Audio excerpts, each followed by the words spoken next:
غامدی صاحب، میرا سوال یہ ہے کہ بینگ اے مسلم ہمارا بڑا اسٹرانگ بلیف ہے کہ قبر میں کچھ راحتیں ہوں گی اور کچھ سختیاں، یعنی عذاب قبر پہ ہمارا بڑا بلیف ہے، اور اتنا اسٹرانگ بلیف ہے کہ ہم 5 دفعہ دن میں نماز کے ساتھ عذاب قبر سے یا قبر کے لیے آسانیاں مانگتے ہیں، جبکہ دوسری طرف اسلامی بیانیہ یہ ہے کہ دنیا جو ہے وہ عمل کی جگہ ہے اور اس کا فیصلہ ڈے آف ججمنٹ یعنی روز قیامت کو ہونا ہے۔ جب ایک چیز کا فیصلہ روز قیامت کو ہونا ہے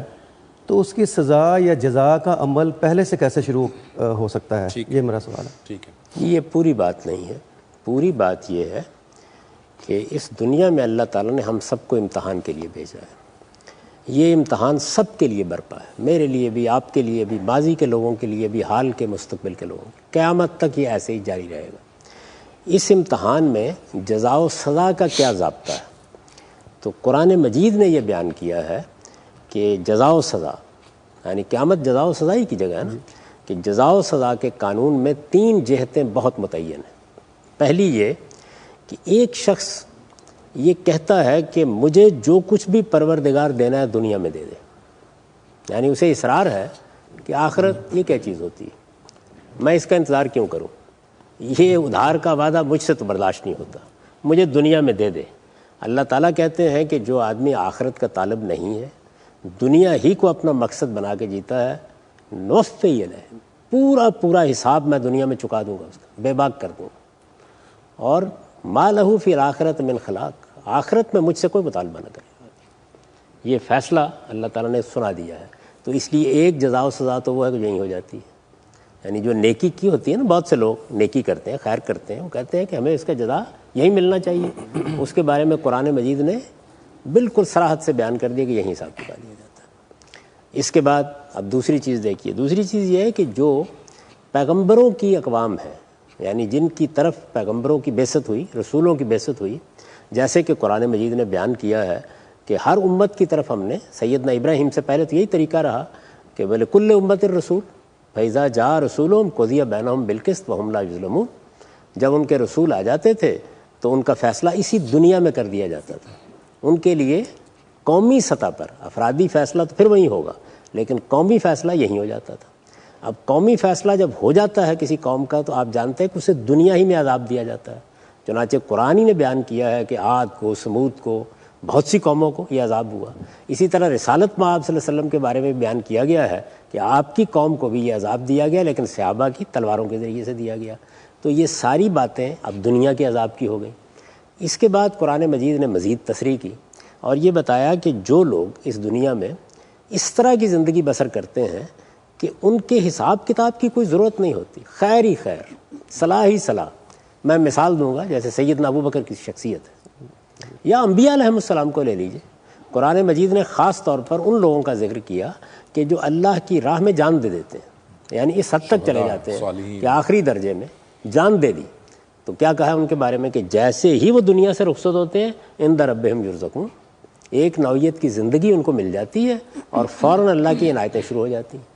اچھا، فرعون کے بارے میں یہ بتایا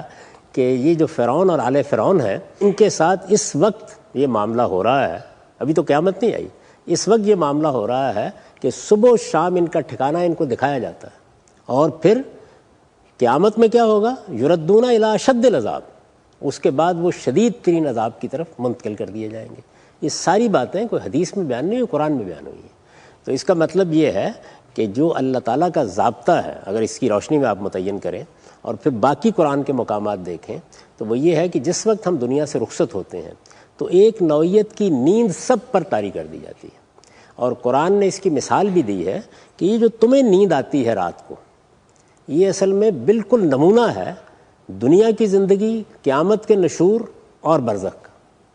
بالکل وہی چیز ہے۔ یعنی آپ سوتے ہیں، کچھ پتہ نہیں چلتا کب نیند آ گئی، جب آپ سوتے ہیں اس کے بعد اٹھتے ہیں اور آپ دیکھیں اس پر حضور نے دعا بھی کیا سکھائی کہ پروردگار تیرا شکر ہے کہ تو نے مجھے موت کے بعد زندہ کیا، بعد ما اماتنا وإلیہ النشور، اس سے قیامت کی نشاندہی کی ہے کہ پھر اس کے بعد ایک دن تیری ہی بارگاہ میں اٹھنا ہوگا۔ تو بالکل اسی طرح سے بڑے سے بڑے کافر پر بھی اور مومن پر بھی ایک نیند کی کیفیت طاری کر دی جاتی ہے۔ نیند کی کیفیت کا یہاں انالیسس کیجئے، ایسے بھی لوگ ہوتے ہیں کہ اطمینان کے ساتھ سوتے ہیں، کچھ پتہ نہیں چلتا، آنکھ کھلتی ہے اٹھ جاتے ہیں۔ کچھ ایسے ہوتے ہیں کہ سوتے میں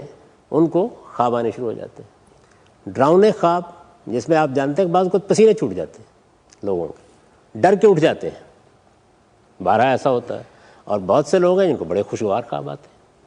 بشارتیں مل رہی ہوتی ہیں، پھول بکھرے ہوئے ہوتے ہیں گرد و پیش میں، تو یہ ساری چیزیں ہوتی ہیں۔ بالکل اسی پر قیاس کر لیجیے اس کو، یعنی سب سوئے ہوئے ہیں، لیکن اس حالت میں جن لوگوں کے فیصلے کے لیے کسی عدالت کو لگانے کی ضرورت نہیں ہے، مثلاً انبیاء، مثلاً شہداء، مثلاً صدیقین، جن کے لیے معاملہ صاف ہو گیا، سابقون ہیں وہ، انہوں نے اپنی دنیا کی زندگی میں اس کی گنجائش ہی نہیں چھوڑی کہ ان کا کوئی محاسبہ کیا جائے، تو ان کے لیے فوراً اللہ تعالیٰ کی عنایتیں شروع ہو جاتی ہیں۔ وہ لوگ کہ جنہوں نے اللہ کے مقابلے میں سرکشی اختیار کی، فرعون بن کر کھڑے ہو گئے، ابو جہل بن کر کھڑے ہو گئے، شداد بن کر کھڑے ہو گئے، ان کا بھی بیان کر دیا کہ ان کے بھی کسی حساب کتاب کی ضرورت نہیں، ان کے لیے تو دنیا ہی میں عذاب کا فیصلہ ہو گیا تھا، اس لیے ان کے ساتھ وہ دوسرا معاملہ شروع ہو جاتا ہے۔ اب آپ قیاس کر سکتے ہیں کہ ہما شما کے ساتھ کیا ہوتا ہے۔ تو ہما شما، قرآن مجید نے تصویر کھینچی ہے نا اس کی، سورہ توبہ میں، خلطوا عملا صالحا و سیئا، یعنی یہ وہ لوگ ہوتے ہیں کہ جنہوں نے اچھے کام بھی کیے ہوتے ہیں، برے کام بھی کیے ہوتے ہیں، ایمان بھی ہوتا ہے، اس کے تقاضے کچھ پورے کیے ہوتے ہیں، کچھ نہیں پورے کیے ہوتے، ان کے حساب کتاب کی ضرورت ہے۔ تو درمیان کی صورت ان کے ساتھ ہے، سو جائیں گے، خوابوں کے بغیر اٹھا دیے جائیں گے، اس کے بعد میزان لگ جائے گا، فیصلہ ہو جائے گا۔ تو یہ تفصیل ہے ساری اس کی۔ تو حدیثوں میں اسی تفصیل کو بیان کیا ہے لوگوں نے، اور جب لوگ بیان کرتے ہیں، قرآن مجید تو ہوتا ہے بالکل متعین، یعنی وہ اپنی بات واضح کرتا ہے، متعین طور پر بیان کرتا ہے۔ روایتوں میں یہ ہوتا ہے کہ حضور سے کوئی بات سنی ہے، آدھی ادھر رہ گئی، آدھی بیان کر دی، اپنا فہم اس میں داخل کر دیا، حضور نے جو بات کہی تھی اس کے الفاظ اس طرح منتقل نہیں کیے، جو کچھ خود سمجھا اس کو ایک روایت بالمعنی کی شکل دے دی، تو اس میں بڑی پھر چیزیں داخل ہو جاتی ہیں اس نوعیت کی۔ اصل بات اتنی ہے، یعنی مرنے کے بعد معاملہ ایسے ہوتا ہے